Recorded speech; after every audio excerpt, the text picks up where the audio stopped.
What's going on, y'all? It's your boy Mike J coming at you with some more words of wisdom. Hope y'all ready to hear and receive it. Before I get started, I want to thank everybody for supporting my channel and giving me the love and encouragement.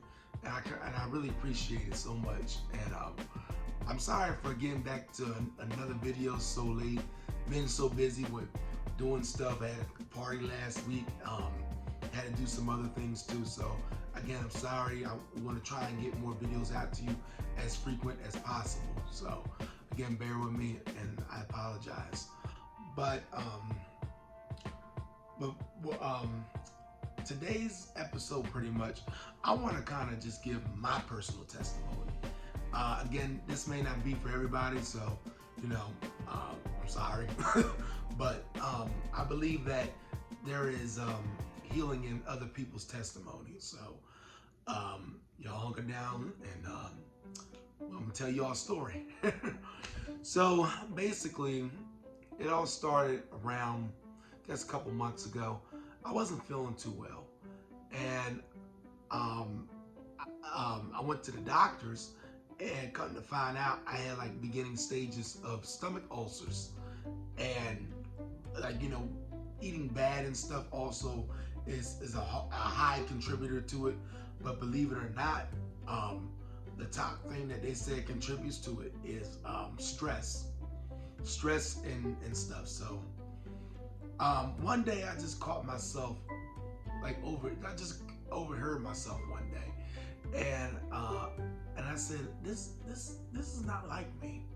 This is not like me. I shouldn't be up here talking negative or talking nasty, because it literally feels like every time I talked or I said something, a burst of energies just wanted to come out, because I just wasn't happy with my life. I'm going to be honest with you, I wasn't. Granted, I had more than what a normal person my age may have, but I wasn't happy with my life. So I had to dig deep in myself.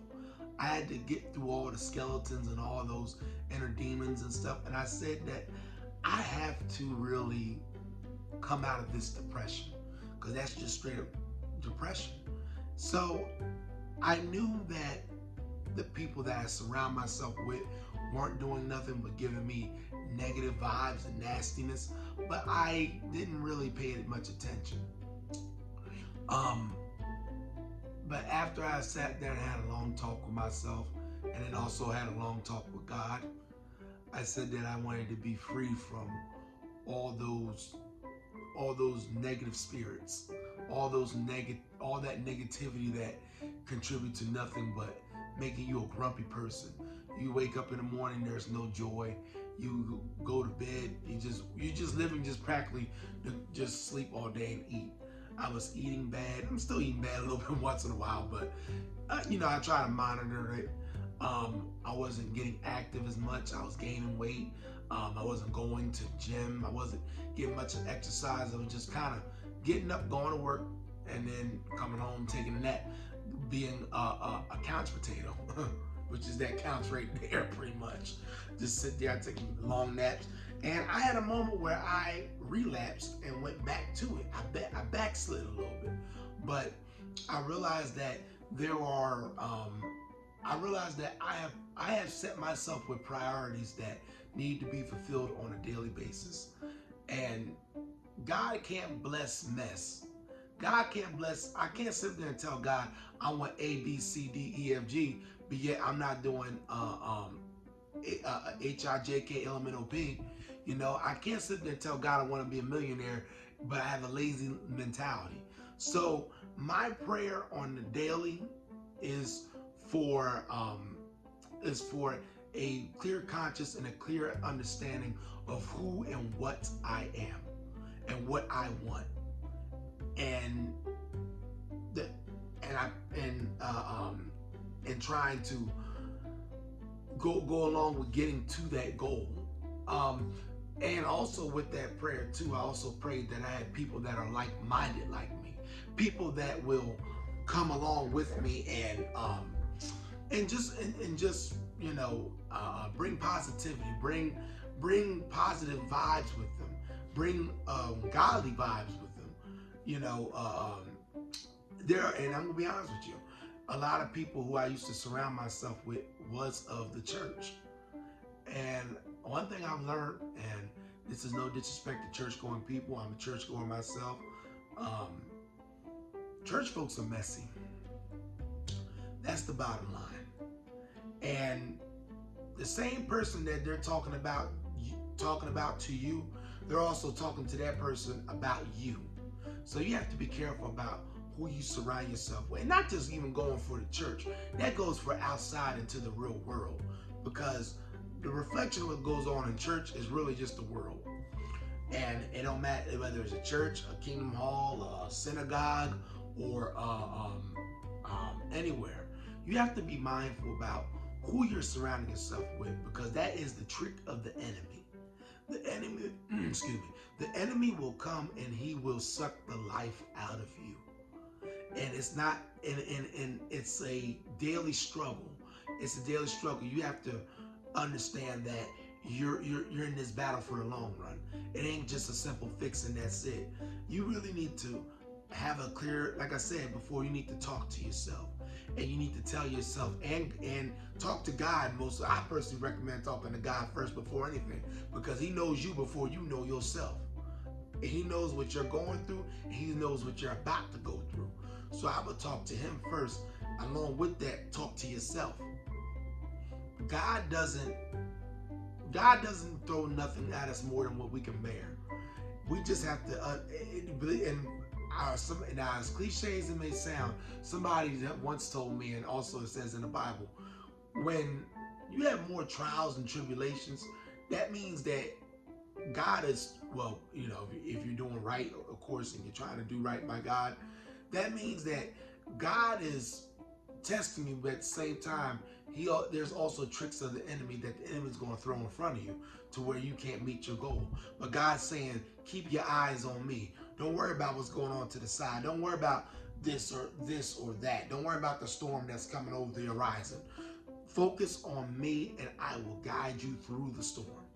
You have to have a strong basis, and a strong basis too. Not too strong to where you're headstrong and you can't listen to nobody, but just have a strong head frame that you know that you're going to go through this storm, but you're going to get out. And when you get out, a reward is going to be on the other side of that storm. So you have to keep pushing regardless. But getting back to my story pretty much, sorry, I got a little sidetracked. I knew that the people that I was surrounding myself with were bringing me joy. And as much as it hurt, and believe me, it hurt me. I was like, it hurt me, and I was it really changed me a little bit.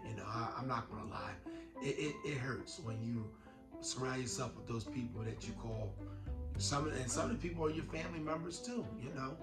But you have to understand that where I want to go, they can't come with me.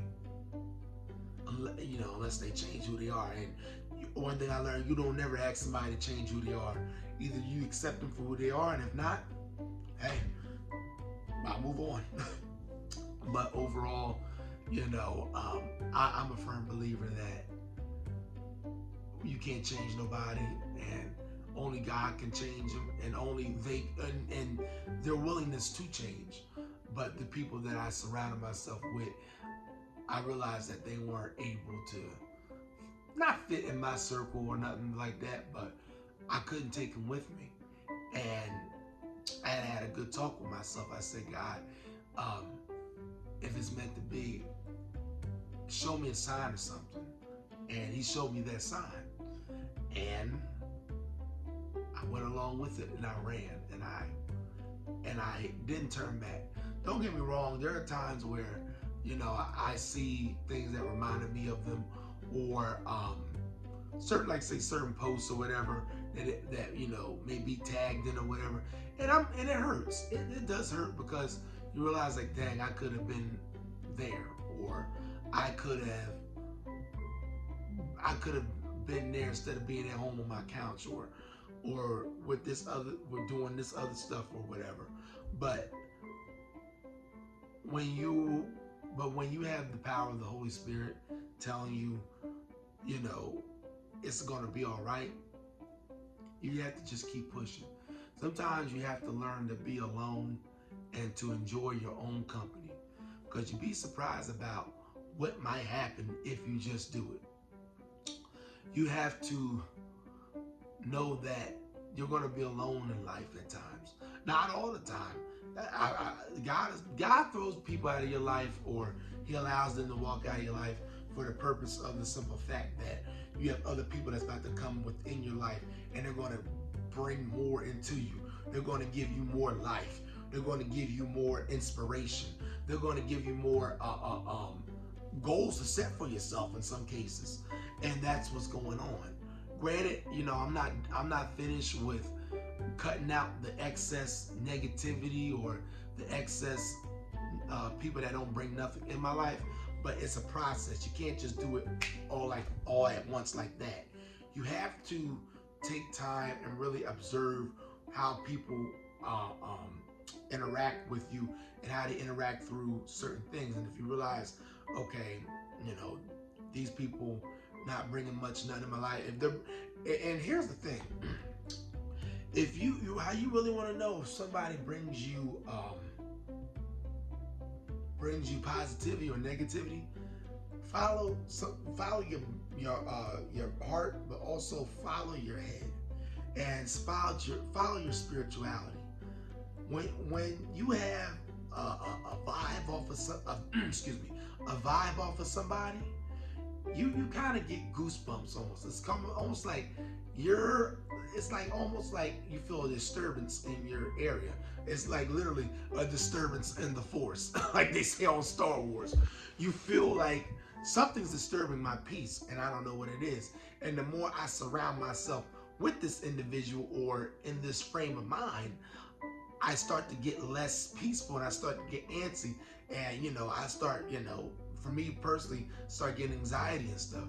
My anxiety goes up when I'm around certain people that kind of give off funky vibes or rich, prissy vibes or materialistic vibes and stuff like that. I personally, I don't have time for people like that, and that's only because, and that's for me. Granted, sometimes you might have to surround yourself with them, but if I don't have to really be around you, I'm not going to be around you. And that's the bottom line. Don't mean that you're a bad person. It just means that you're not who I want to surround myself with. I want to surround myself with people who are, have a, I'm not going to say spirituality. Like, I got people who are atheists, but they don't disrespect me and I don't disrespect them. And they bring positivity to my life. So I have no reason to ditch them off. Or I got people that really are in tune with their spirituality, but regardless of it, they bring positivity. They bring, and I can talk to them about almost anything. They won't judge me, or if they are judging me, they judge me in their head. But that's how it should be. And you have to, and again, you have to watch who you surround yourself, and also what you put in your mind. Don't go on. I recommend personally, when you're about to go through an in the valley experience or a higher spiritual calling experience, or in the valley experience, pretty much, you have to watch what you put in your head. You have to embrace positivity. Maybe some people work in different ways and stuff. I believe that the Bible is the key to all success. I believe that you can find almost anything. You can find everything that you're looking for. You can find in the Bible. I mean, I personally wouldn't go investing in other like sages and stuff and crystals. I don't believe in that. That's just me. Again, this video ain't for everybody, so don't take offense to it. I don't believe in all that. I believe in the power of the Holy Spirit, that what God put within us. I believe that also the power of manifestation.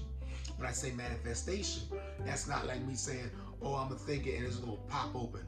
No, you have to work for it. But I will say this: when you pray about it and you keep ask God for it, and here's the trick: don't ask God for it multiple times. Have faith to know that it's going to come, if it comes or when it comes, or something similar to it, or God may put something better in there. After you pray you know, you pray your prayer and stuff like that, don't pray the same prayer. Have the faith to know that God's going to push you, get you through wherever. You may think that you want to be a millionaire, but maybe God says, okay, I'm not going to get you a millionaire. I'm going to bring you here. Still thank Him. Thank Him for just waking up. There are times where I get so antsy because I don't feel like God heard my prayer. But you know what I do? I thank Him. I thank Him because He hears me. And I know He's blessing me because He's making ways for me that I don't even have to ask for. I just thank Him just the fact that I woke up.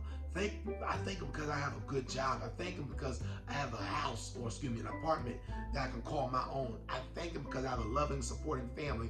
I thank Him for friends and positive role models in my life.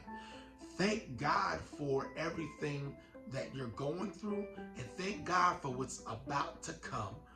Key word, what's about to come. When you thank God for that, oh boy, man. And I get excited when I talk about it because you don't know what God has in store for you. You don't know. There's prayers that I prayed 7, almost 10 years ago are now coming true to life. It's so refreshing. And and I'm gonna tell you something, these are prayers that I forgot. And it just came all of a sudden. I'm saying, sometimes you have to sit back and look, and it was like, wow. Like wow. I prayed this, and you have to remind yourself too. Sometimes you have to, when you get busy and stuff, you have to remind yourself, God is, you have to remind yourself that, with the prayers that you prayed a long time ago, where look how far you came back. When you do that, I'm gonna tell you straight up, that's when you'll realize that's how more thankful you'll be. And one thing I learned, when you thank God for what you have now, He will bless you with more.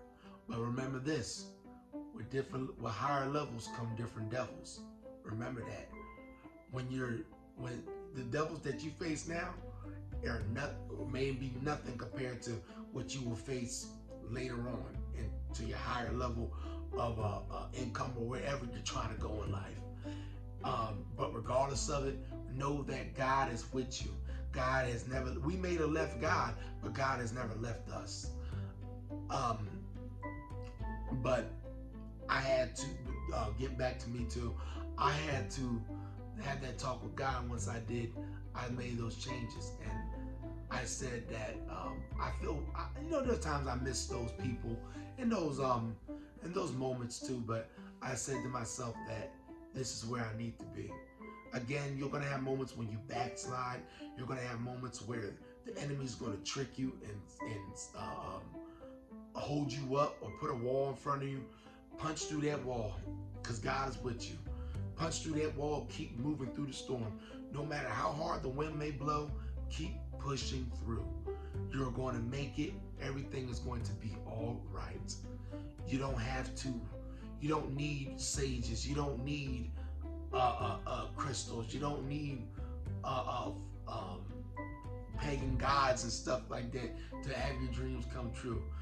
All you need to do is pray to God the Father. Well, excuse me, you have to pray to God the Father through Jesus Christ, but you get the point. But you just pray your prayer, and again, say what you need to say. And if things pop up over time, pray about it, ask God for it, and thank Him. Just thank Him. Even when you don't think God hear you, thank Him. Just thank Him. And even when you backslide, still thank Him. Just thank God, just because of the fact that you have a conscience of where you want to be, and you know that He's going to get you there. So I hope y'all find meaning out of this video. This one is all the ones are to the heart, but this one is very close to the heart because this is something I'm currently going through. But I know that I'm not going through this alone, and this is just a test, so that way I can lead to my future testimonies. What I told you right now is just the beginning, and it could just the beginning for me, but it also can be just the beginning for you. Y'all, we live in a day and age where people don't have faith. People don't have the drive. You have to have the drive too. You got to. Steve Harvey said you have to have some dog in you to work to get there. But I'm gonna say, I'll be honest with you, not just so much my generation, it's just today and time. There's no drive in people nowadays, and it seems like the slightest thing that backslides you, you start to feel discouraged, or you can't, or you feel like, well, kind of like what was me, like, oh, I have nothing else to really live for and stuff. That's the trick of the enemy. Don't let the enemy backslide you. Your mind, you are so capable of so much more than what your environment is, than what everybody has told you, what your mom and daddy said. You are so much more than what than what you know. If you want better and you want more out of life, you have to, one, pray about it, pray to yourself, but also at the same time, you have to believe and have faith. Have that faith and have that belief, and it will take you a long way. I can tell y'all that from experience. It will take y'all a long way. So again, hope y'all find meaning towards this video. Like and subscribe to my channel. I'm gonna start get more videos frequently out to y'all and stuff. But until next time, y'all be blessed, stay safe. And I hope that God is healing you, and I hope God is keeping you, and I hope you are doing something more with your life, because God wants better for you. And if Steve Harvey also said as well too, if you up your ask and have faith in that, God will deliver. Y'all take care and be cool.